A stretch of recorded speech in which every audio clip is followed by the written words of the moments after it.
días, bienvenidos a College 360, bienvenidos a una nueva edición de El Campus con nuestro profesor Tony Mesa. Buenos días, Tony, ¿cómo estás? Muy buenas, Jairo, ¿qué tal? ¿Cómo estás? Bien, bien. ¿Te ha gustado lo de profesor? Bueno, es que lo eres. En la realidad, en la realidad. Claro, estaba pensando y digo, no sé para qué quieres decir esto, si de hecho es tu profesión. Exacto. Entonces, Pero es bueno, en la que me pagan, en la única. exacto, sí, aquí desafortunadamente no podemos pagar todavía, Exacto. Tony. Nos pagamos nosotros. Además, Pero bueno.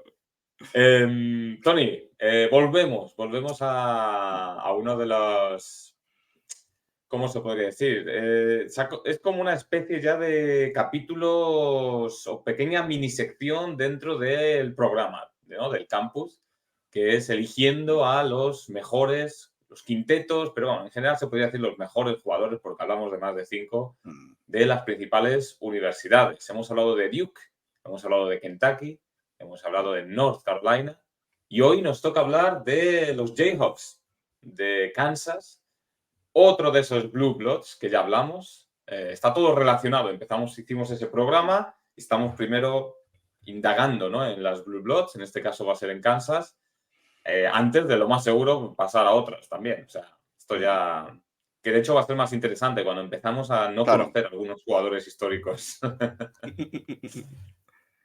Pero sí, bueno, Kansas, Tony, 4 títulos nacionales, 52, 88, 2008, 2022, 16 Final Fours, han ganado, creo que han sido 64 veces la regular season. Bueno, pues un programa, poco que decir de ellos, ¿no? Siempre están ahí y yo, fíjate, yo antes incluso que resultados, te diría un equipo que me gustaría compararle, no lo vamos a hacer en directo ahora, pero me gustaría compararle con otros programas, por ejemplo, los últimos 20, 30 años en cuanto a ranking en el AP Poll, rankings de pretemporada, porque Kansas es que eternamente es un top 10 del país. Es un top 10, pero fíjate, he hecho un pequeño ejercicio de... Te iba a decir antes, ¿no? Diríamos que esta sección es el nuevo clásico, ¿no? Del campus, el clásico auténtico sería el Analytics. He hecho un pequeño Analytics dentro de... Perfecto. Para esta introducción. He cogido las Blue Bloods y he añadido, porque para mí, y ya lo hablamos aquí en ese programa, Yukon es una Blue Blood. De hecho, tiene más títulos nacionales que Kansas, por ejemplo. He cogido los campeonatos, Final Fours y finales perdidas. Kansas es la que peor porcentaje tiene de campeonatos cada vez que llega a una Final Four. De todas estas.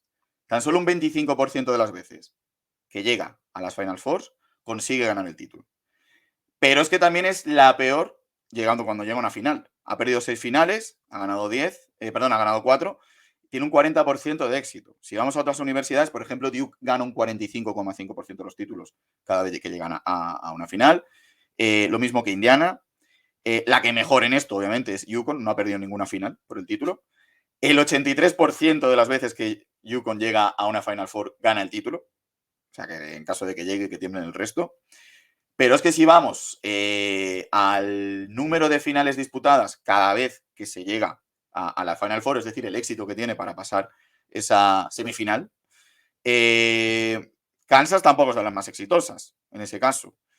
Se quedaría la cola por detrás de, pues eso, ¿no? De Duke, de Kentucky, de UCLA, de North Carolina es la única que está peor en ese sentido.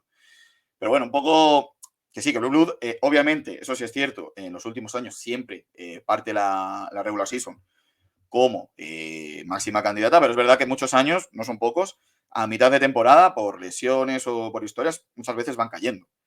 Pero sí es verdad que siempre es la eterna candidata, es decir, siempre está ahí. Nunca hay año que digamos, no, este año está un poco, pues bueno, es un año de transición, ¿no? Kansas siempre es de las favoritas cuando arranca la temporada y, bueno, la presente temporada, qué decir, ¿no? Una de las máximas favoritas, pues, junto con North Carolina, Yukon, Houston y con todas estas. Mira, yo te voy a hacer otro pequeño detalle añadido a todo lo que has mencionado tú, que va en la misma ola, digamos. Es el equipo de todas las Blue Bloods que más regular seasons campeonatos de regular season de su conferencia ha ganado en su historia, 64. La segunda, Kentucky, 56. O sea, es un equipo, Tony, si la NCAA, esto, a ver, estamos ya aquí, a ver, esto es un ejercicio imaginario, ¿no? Que no sirve para nada, pero simplemente para dar el detalle. Si la NCAA no se jugase en un formato de Madness, yo creo que Kansas sería la número 1 histórica. Si hablamos de los 4 o 5 meses de competición antes de la ronda final del KO, ¿no? Yo creo, sobre todo en los últimos 20, 30 años, porque claro, Duke y North Carolina, digamos, han estado enfrentando entre ellos muchas veces, es cierto, pero Kansas es un equipo que es que siempre está ahí y siempre, ¿cuántas veces habrá acabado Kansas en un top 3, top 5 AP Poll? De verdad, ¿eh? No sé si estás de acuerdo conmigo, pero yo creo que en cuanto a regularidad, probablemente sea la más regular de las Blue Bloods en las últimas décadas, seguro. Sí, sí. De hecho es lo que decimos, ¿no? Estaría bien hacer ese ejercicio que dices de ver el AP Poll, sobre todo, es principio de temporada. Y estoy seguro que, no sé, ahora mismo no me atrevo a decir que hay alguno en el que no aparezca en el top 25 de inicio de temporada. Hay años puede aparecer más arriba, años más abajo, pero siempre están ahí. Y es un programa, obviamente, encima, bueno, pues eso, ¿no? De máxima tradición. Cuando decimos máxima, decimos que, bueno, hablábamos hace unas semanas, ¿no? Del documental de Balbano y North Carolina State. Hay uno también de ESPN 30x30 del documento en el cual plasmaron las primeras reglas de baloncesto el amigo Naismith, que está en la Universidad de Kansas, como pues bueno, un poco la aventura de cómo consiguen que llegue el documento allí, que llegue a casa. Pero, o sea, estamos hablando, pues eso, ¿no? Un poco la universidad de origen, digamos, de todo. Pero sí, completamente de acuerdo, que a lo mejor se ha visto muy castigada eso, ¿no? Por el formato de torneo del CAO, que al final es lo que es el Madness. Claro. Que por otro, ya acabo, ¿eh? Acabamos y empezamos con los jugadores, que además lo queríamos hacer rápido. Un detalle que a mí me encanta, en estas cosas me encantan. Si coges los últimos 100 años de historia de Kansas, han tenido 6 entrenadores. Y cuidado al nivel de los entrenadores. Phog Allen, un clásico de la primera parte de la NCAA, de los 20 a los 50. Dick Harp, Phog Allen, que fue el primer título que ganaron en el 52. Dick Harp, Ted Owens, y cuidado los últimos 3, ¿eh? Larry Brown, Roy Williams, Bill Self. O sea, es un programa también. Estabilidad, lo que siempre hemos dicho, ¿no? Lo que han traído los grandes entrenadores. Es que has tenido 6 entrenadores en 100 años de historia, en los últimos 100 años de historia. Es un. Ya te da a entender que es un programa que has tenido éxito. Fuera de títulos nacionales, ¿de acuerdo? Es un equipo que ha tenido mucho éxito y que no cambia, que bueno, le da el poder a los entrenadores y bueno, Bill Self lleva aquí, pues, no sé cuándo lleva Bill Self, desde el 2003, pues eso, 20 años lleva el colega. No. El puesto en funcionario, que decimos siempre. Sí, claro. Pero bueno, Tony, si quieres, empezamos a hablar. Hoy Venga. no nos hemos intercambiado los quintetos. Yo me he hecho, ya sabes, a mí me gusta jugar con esto, me he hecho 2 quintetos. Pero yo te aviso. He tenido que meter, digamos, las posiciones un poco más tradicionales. Sí, yo también. El small forward es un forward, de verdad. Es que va a ser el mismo. Es que lo vamos a liar otra vez. Madre mía. Y jugamos con 2 torres, ¿a qué sí? Pues fíjate, ¿no? Bueno, una semitorre. Podría ser. Pero tengo ganas de escucharte, así que venga. Sácame. Que no sé si decirte solo un jugador o me sacas los dos del backcourt. Te voy a sacar el base. Porque juego con un base. Sácame el base. Juego con un base que me ha costado porque tenía 2 en duda, pero finalmente le ha decantado que este fue campeón. Este fue campeón nacional. Además de campeón nacional reciente, 2006 a 2010, Sherron Collins. uno de los mejores bases de la historia del programa de Kansas, campeón en 2008, sus 4 años que estuvo campeón de la Big 12. Esto es un dato, lo de tantas veces campeón de la Big 12, que según vayamos avanzando va a perder mucho valor, porque todos han sido campeones de la Big 12, todo el que ha pasado Sí, por sí. Kansas. Entonces, es algo que no va a tener tanto valor, ¿no? En 2010 fue consensuado en el primer equipo del All-American, en 2009 estuvo en el segundo equipo, 2 veces en el primer equipo de la Big 12, es el quinto en la historia de Kansas en puntos anotados y, bueno, pues tiene actualmente su camiseta retirada. Dudaba con otro jugador, pero al final, de hecho, bueno, a nivel estadístico, números que tuvo Sharon Collins en el total de su carrera en Kansas, estuvo en 13,2 puntos, prácticamente 4 asistencias, 2,4 rebotes, 37,7 en porcentaje en tiro de 3. En su último año el mejor año fue el tercero, justo el año después de proclamarse campeón. En la 2008-2009 estuvo cerca de 20 puntos, en 18,9 puntos y 5 asistencias. El último año, ya su año senior, jugando 36 partidos, estuvo en 15,5 puntos, 4,5 asistencias, pero sobre todo eso, ¿no? Que fue el director de orquesta pues bueno, de una Kansas campeona. Muy bien. Me gusta, ¿eh? Me gusta porque no tenemos al mismo base. Es que vas a tener a la Yo... otra opción mía, verás. No, te voy a decir la verdad. Había como 5 bases para Sí. poder al menos tener en la... Y yo he tirado, pues bueno, como... Yo ya sabes que a mí me gusta el blanco y negro. Así que he tirado por un tal Jojo White. Oh, De mítico. hace, si no me equivoco, en los 60, creo que es de Jojo White. 2 veces All American, 3 veces mejor jugador de la Big 8 por aquel entonces. Llegó a la final nacional con Kansas, a ver que lo mire, que si no me equivoco, del año. La Final Four en el 67. Es cierto que no ganó el título. Promedió en 3 años en su carrera 18 puntos, 5 rebotes por partido. Jojo White. Perdieron en unas semis de Final Four contra el UTEP, ¿no? Contra la mítica Texas El Sí, Paso. esa fue la del 67 con Jojo White, ¿puede ser? La del Creo que sí, 57, claro. sí, puede ser, ¿eh? Sí, Sí, sí, sí, sí. sí. Pierden en semifinales y luego en la Sí, final sí. con la victoria con Kentucky de UTEP. Sí, sí, pierden en el 57. En la Final Four. No, perdón. Perdón. Yo creo que no, ¿eh? El 57 ellos No, pierden la 67. final. Ah, no, perdón, 67. 67. 67. Perdón, Sí. sí, sí, sí. Claro, pierden frente a UTEP, sí, sí. Pero bueno, me apetecía sacar a Jojo White por la historia, por ser un gran jugador por aquella época, por haber sido All-American 2 veces. Por aquel entonces no hay... A lo mejor la gente se sorprende, pero si este tío, si le sacas de base, ¿por qué no das asistencias?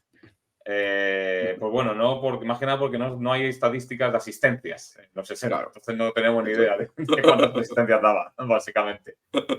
Pero aparte, lo he traído, aparte de dar, digamos, un significado, ¿no? Importancia a esa época de Kansas, un poquito más antigua, que a lo mejor es menos conocida, también porque, claro, Jojo White luego en los Boston Celtics tuvo una carrera en la NBA bastante destacada. O sea, que no es el típico, yo qué sé, que hay muchos de los 50 NCAA que luego no conoce ni Dios. O sea, este de tío... hecho, tiene camiseta retirada a los Celtics, el mítico número 10, que creo que ganó 2 campeonatos, creo recordar, con los Celtics, y fue mítico en los 70 con Boston. De hecho, fue muchas veces All-Star y todo. Sí, sí. Mira, estoy viendo las estadísticas aquí con los Celtics. 20 puntos por partido prácticamente, 5 o 6 asistencias. Claro, una carrera brutal, ¿eh? Brutal la de Jojo White, tanto en Kansas como en Boston. Así que mira, primera diferencia, Tony.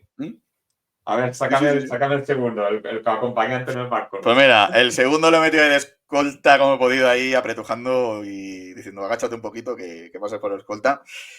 Pero bueno, no es otro. Este es muy, muy mainstream, muy conocidos por todos. Relación con varias. Además, muchos vínculos universitarios, incluso en NBA luego, ¿no? Estoy hablando no de otro, que Paul Pierce. Sí. A Paul Pierce, pues bueno. Que sí, vale, que es más, a lo mejor, más salero que escolta, pero bueno, Paul Pierce, jugador mítico, obviamente, ya en su carrera en NBA, todos la conocemos. En Kansas, pues bueno, fue, obviamente, ya lo hemos dicho antes, esto va a perder valor, 4 veces campeón de conferencia, 3 de la Big 8, luego ya de la Big 12. Igual, quinteto de All-American, jugador All-American en el 98, primer quinteto de la Big 12, luego consiguió también un tercer quinteto de la Big 12, es el 10º jugador con puntos anotados en Kansas y, al igual que Sherron Collins, también tiene su camiseta retirada con la Universidad de Kansas. Promedió 16,4 puntos, 6,3 rebotes, 2,2 asistencias. En su último año, que fue el mejor, estuvo 3 años en Kansas, consiguió 20,4 puntos por partido. Pues un jugadorazo nomás. Luego todo lo que consiguió en Boston, que consiguió ser el alma de una franquicia tan mítica como los Celtics, pues bueno, es un jugador que obviamente tenía que estar en este quinteto.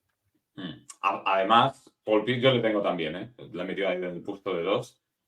Es que lo que has dicho, le retiraron la camiseta, pero está en el College Basketball Hall of Fame, en el Naismith Basketball Hall of Fame. O sea, Paul Pierce, a ver, no hay mucho que hablar de él porque todos lo conocemos. Él llega como un recluta muy... Hay que recordar, en el Memorias NCAA del año pasado que hicimos en verano, Paul Pierce era de la clase del 95. Él está del 95 al 98, 3 temporadas. Creo que ganan la regular season un par de años, ganan el torneo de conferencia un par de años. Sí que es cierto, él el primer año freshman es un jugador que sobre todo destaca, evidentemente se le veían dotes ofensivas, pero destaca mucho porque ya se convierte en un gran defensor en su año freshman. O sea, contribuye siendo titular, además, en aquel entonces, siendo freshman. Y luego, claro, la explosión viene pues, gradualmente. Su último año creo que está en casi 20 puntos por partido o algo por el estilo. El único pero que le pongo, como le pasa a mucha gente en Kansas, es que, claro, el mejor año de Paul Pierce, el 97-98, ellos caen en segunda ronda del Madness. Claro. Que es el pecado de toda la vida de Kansas, además. Ellos pierden en segunda ronda frente a la Rhode Island te acordarás del jugador Cuttino Mobley. Hombre, Houston Rockets. Luego Houston Rockets. Exacto. Cuttino Mobley. Sí, el Rhode Island en el 98. Sí. Tal vez Paul Pierce tiene el pero, ¿no? De eso, de no haber llegado ni siquiera a una Final Four. Pero bueno, en cuanto a carrera, en cuanto a impacto, creo que hay poco que decir. Y vamos, yo lo he metido también. Además, es que no tenía ninguna duda. Es de estos que... Sí. No sé si te ha pasado a ti. Yo he tenido casi 3 seguro, 4 casi. Y he dicho, bueno, ya el quinto pues ya hago malabares, pero a Paul Pierce había que meterle. De hecho, fíjate, ¿no? Un poco como anécdota. Realmente Kansas es un programa, si te fijas, con una tradición de jugadores grandes.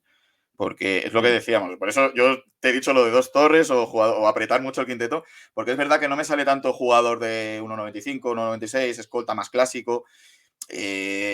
Bases teníamos varias opciones.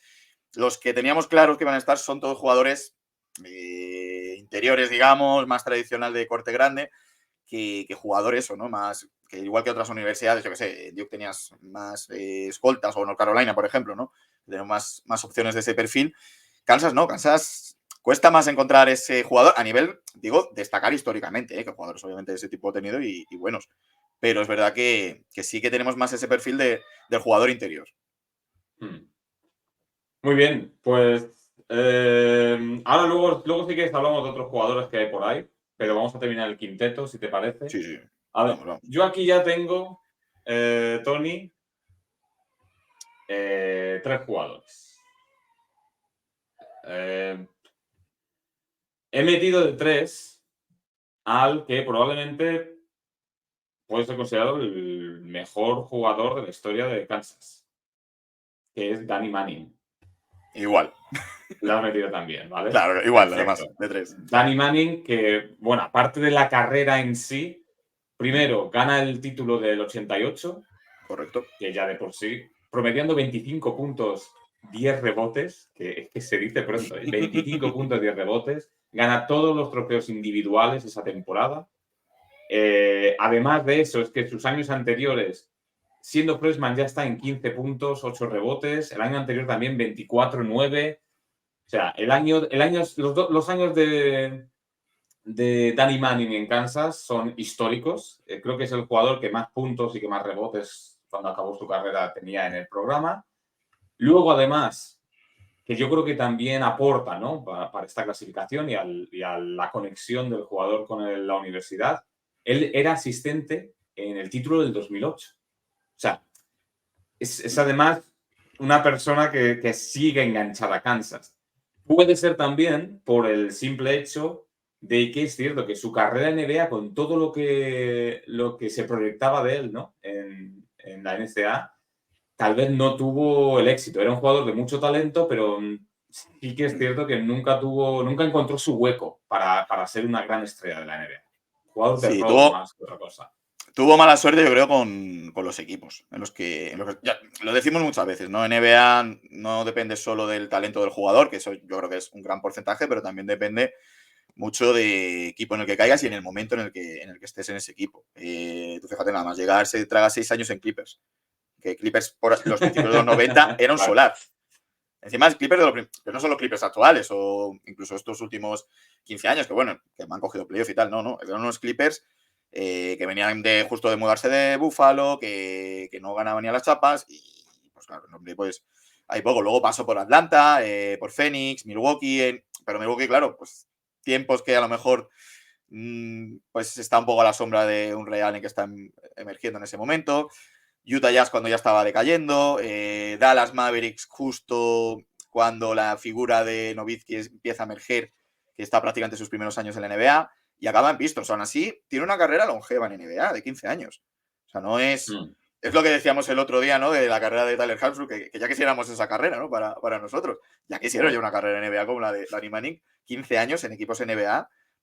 Pero lo que tú dices, ¿no? Pasa de ser esa gran mega estrella, uno de los mejores jugadores, o como tú dices, muchos consideran el mejor jugador de la historia de Kansas, de ser de una de las mejores universidades de toda la historia, a ser un jugador de rol en NBA, pues bueno, estar mucho tiempo en banquillo.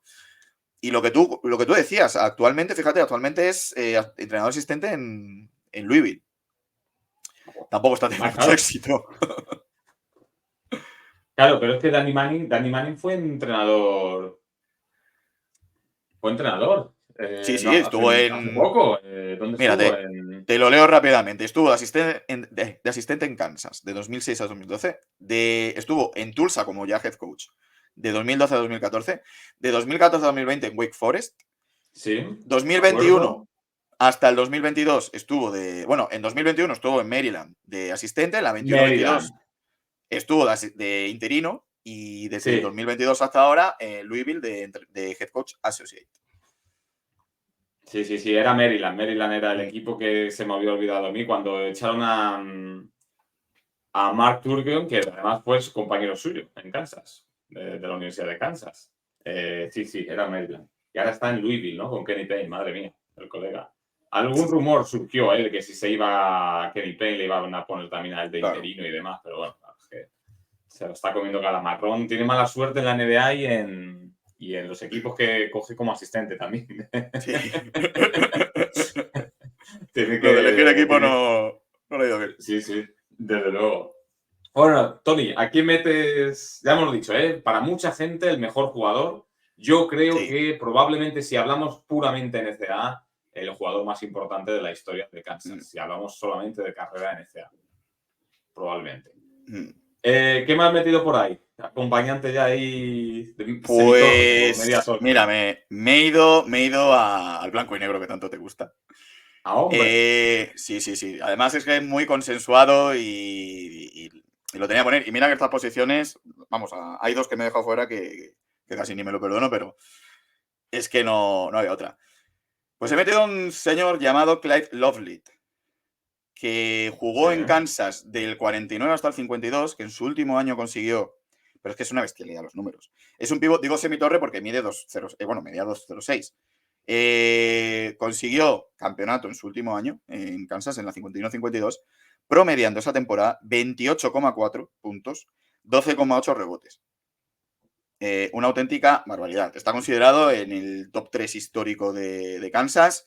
2 veces campeón de conferencia, premios de All-American, 2 veces en el primer equipo All-American, es el cuarto en puntos anotados en Kansas, al igual que los que he comentado anteriormente, tiene su camiseta retirada y está considerado una leyenda. Jugador de los 50, obviamente muchas imágenes no se pueden ver, porque de esos años tampoco nos queda mucho, pero los números son una barbaridad.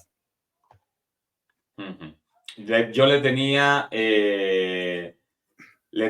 en el de suplente. Le tenía de suplente. Creo que ganó el título, ¿no? Del 52, ¿lo has dicho? Sí. Y solo por eso, y además siendo la gran estrella, solo por eso yo creo que ya debería de entrar en esto.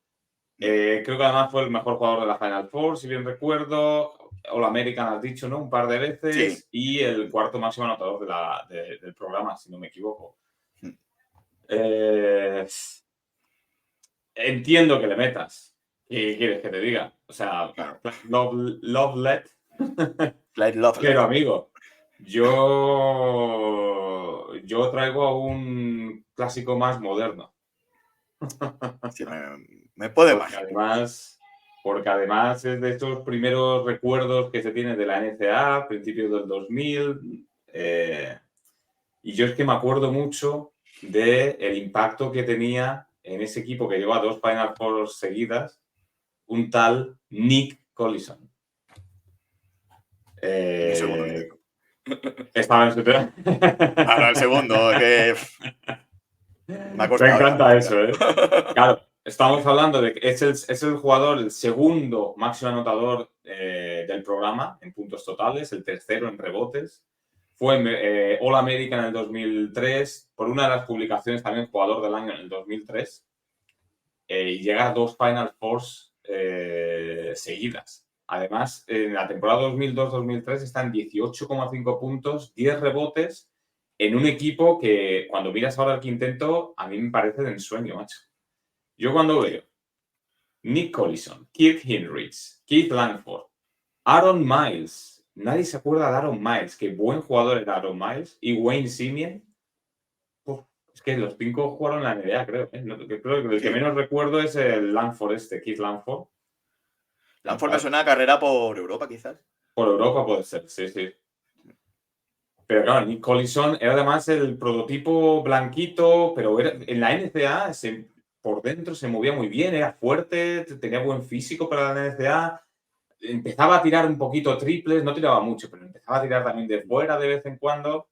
Y era la gran estrella para mí de ese equipo, que es cierto que tenía muchas estrellas, pero digamos era el go-to guy para anotar.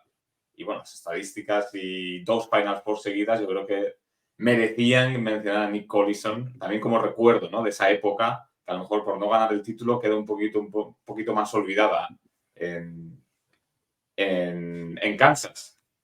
Pero bueno, ya por aquel entonces, no, todavía estaba Roy Williams. Yo creo que cuando pierdas una Final Four, cuando él se va a North Carolina, que al segundo año en North Carolina, Roy Williams gana el título, el del 2005. Ay, madre mía. Bueno, pues venga, sácame al pivot. Que es el mismo, ¿no? Seguramente, ¿no? Sí, el hombre de los récords, ¿no? Es el que cuando uno empieza a descubrir la NBA y empiezas a ver eso que te llama ya la atención, ¿no? Vamos a ver el récord de... Yo pensaba, claro, yo me crié con la NBA de Jordan, que pues será el...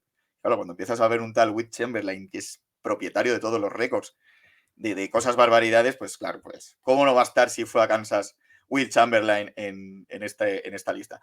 Estuvo tan solo 2 temporadas, estuvo desde el 56 hasta el 58, fue finalista en el 57, una final espectacular, 3 prórrogas, gana de 1 punto North Carolina, hace una actuación espectacular el amigo Chamberlain.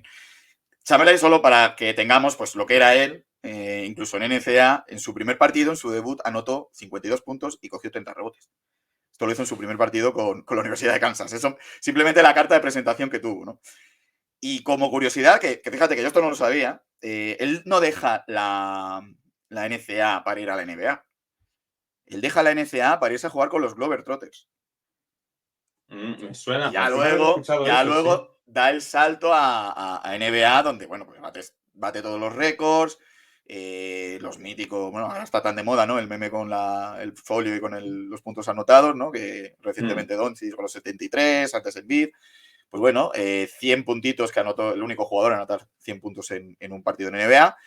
Y bueno, pues sus números con Kansas.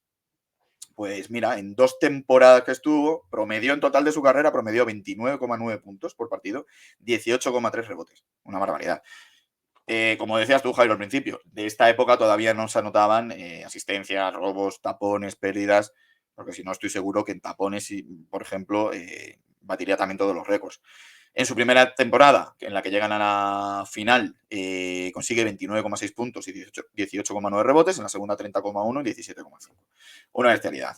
Iba sobradísimo y bueno, pues todo lo que hemos dicho siempre de Will Chamberlain. Yo creo que un poco lo que el mantra que le va a perseguir, obviamente, a toda su carrera deportiva va a ser, pues eso, ¿no? Que a nivel individual fue una bestialidad, pero es verdad que le faltaron campeonatos. Para su potencial se queda corto, ¿no? Todo lo que consiguió a nivel colectivo. Sí. Yo tengo, para añadir simplemente a lo que has dicho, porque creo que lo has dicho bastante completo, un par de curiosidades. A pesar de perder ese partido frente a North Carolina a la final del 57, le dan el premio al mejor jugador del torneo. O sea que ya tiene mérito, ¿no? Perder la final y que te digan que eres el mejor. Y esto me ha resultado muy curioso. Ayer, justo, preparando el programa, leí en uno de los artículos, porque claro, nos lo preparé, aunque parezca que no nos lo preparamos, intentamos leer un poquito cosas. Me resultó gracioso porque leí en un par de artículos de esto de Will Chamberlain en Kansas, que en su segundo año las defensas contrarias directamente le ponían a 3 jugadores a defenderle. Y, de hecho, al parecer dejaban a los rivales de casa. Era una especie de zona mixta, ¿no? En la que tres jugadores se iban con Chamberlain. Claro, era una época en la que Chamberlain siempre estaba por dentro.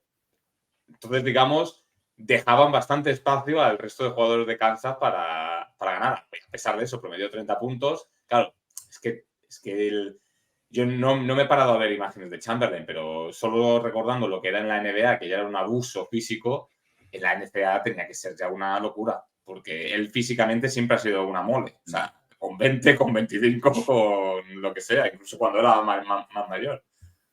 Pero sí, lo que dices tú, una pena que mucha gente, aunque yo creo que es un poco injusto, mucha gente tal vez tenga lo que has dicho tú, el mantra de Will Chamberlain de que títulos colectivos tiene el de los Lakers, si no me equivoco, uno, que además San Francisco San Warriors, Francisco, puede ser. Pero claro, el de los Lakers, el problema que tiene es que además mucha gente le pone al asterisco porque no se lo ganaron a los Celtics en la final. Se lo ganaron a los Knicks, creo, si no me equivoco, tirando de memoria. Sí que sí. Bueno, pues se acaba el quinteto con Will Chamberlain, otro clásico, ¿eh? Salió Michael Jordan la última vez que hicimos con North Carolina y ahora sale Will Chamberlain. Te voy a dejar los nombres de mi segundo quinteto. A ver. Rápido, ¿eh? Tampoco vamos a entrar al directo. Yo ya he metido a Frank Mason, Kirk Hinrich de 2, porque jugaba de 2. Cuidado lo que voy a decir ahora. A ver. Pues claro, tú te metes en los rankings, pero voy a defender esto. Te metes en los rankings y yo he visto a gente, por ejemplo, como Devonte Graham en el top 10 de muchos rankings. Si tú consideras a Devonte Graham un top 10 histórico de Kansas, por las mismas razones, incluso más, tienes que considerar a Ochai Agbaji un top 10 de la historia de Kansas. ¿Por qué? Porque ganó el título, porque estuvo 4 años en una época del one and done y porque fue clave, el máximo anotador, promediando 19 puntos por partido en la temporada, en el título del 22. Y como me faltaba un forward y no sabía quién meter porque eran todos bases o pivots, básicamente, había metido a Ochai Agbaji. Tengo por aquí también, ya por dentro, tenía a Clyde Lovelet, como tú tenías, y también tenía por aquí, tenía a Wayne Simien, tenía a Drew Gooden, Drew Gooden, otro clásico como un Pau Gasol, le reconozca más por eso que por otra cosa.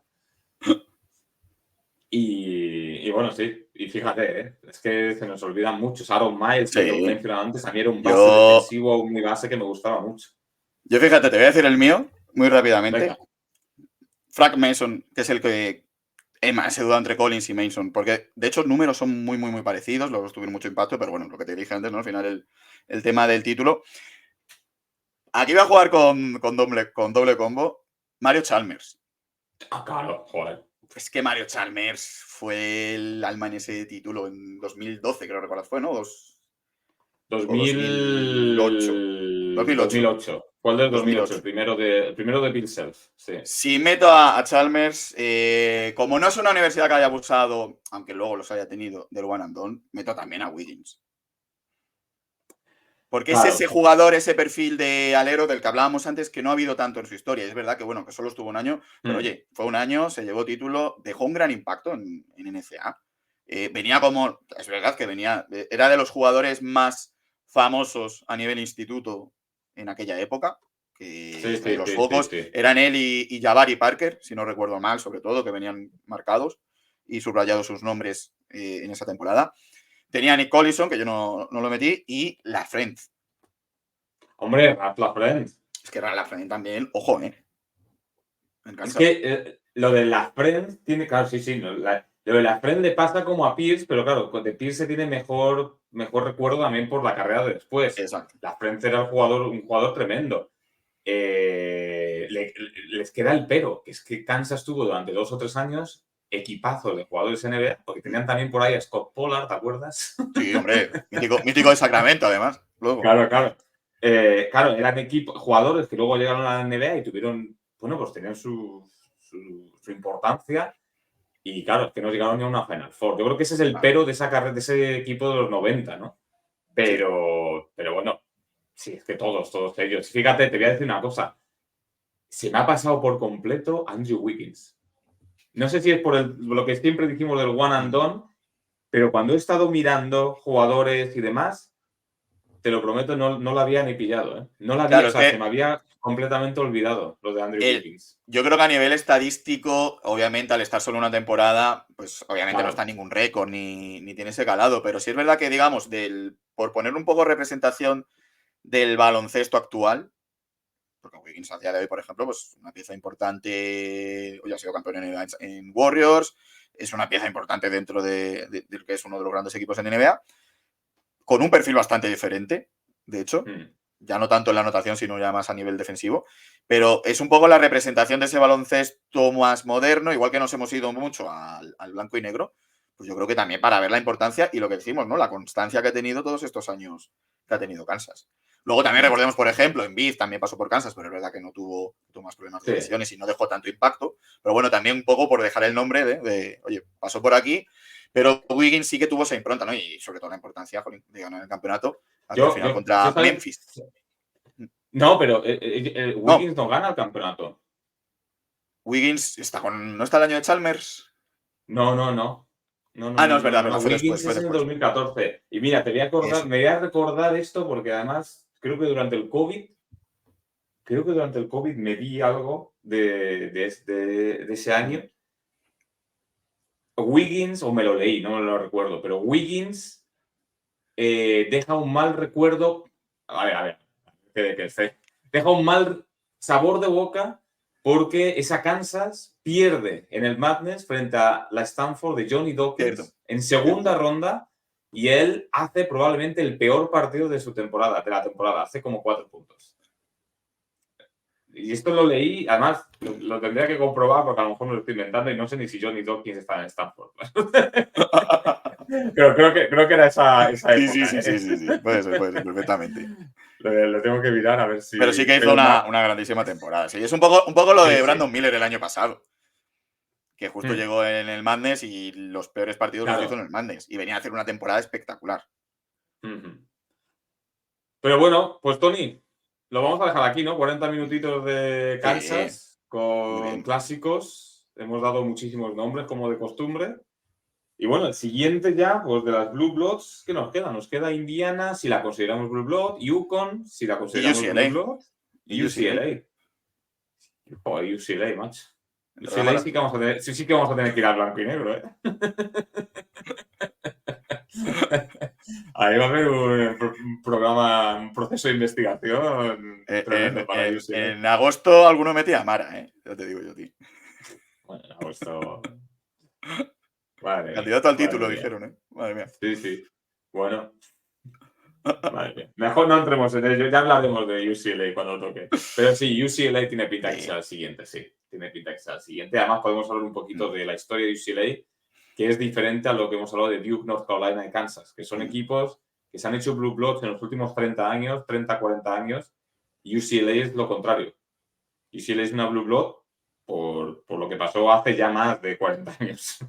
Exacto. Recordemos la que más títulos tiene a día de hoy. Claro, claro. Blanco y negro, pero títulos, al fin y al cabo, ¿eh? Exacto. Muy bien. Pues, Tony, muchísimas gracias A ti siempre. por volver al campus, por volver a darnos otra clase, ¿no? Una clase de historia para la gente, los fans de Kansas. Gustavo, a ver si Gustavo está de acuerdo o no con nuestros quintetos. Y nada, nosotros lo dejamos aquí. Volvemos mañana con más contenido en Call 60. Hasta luego.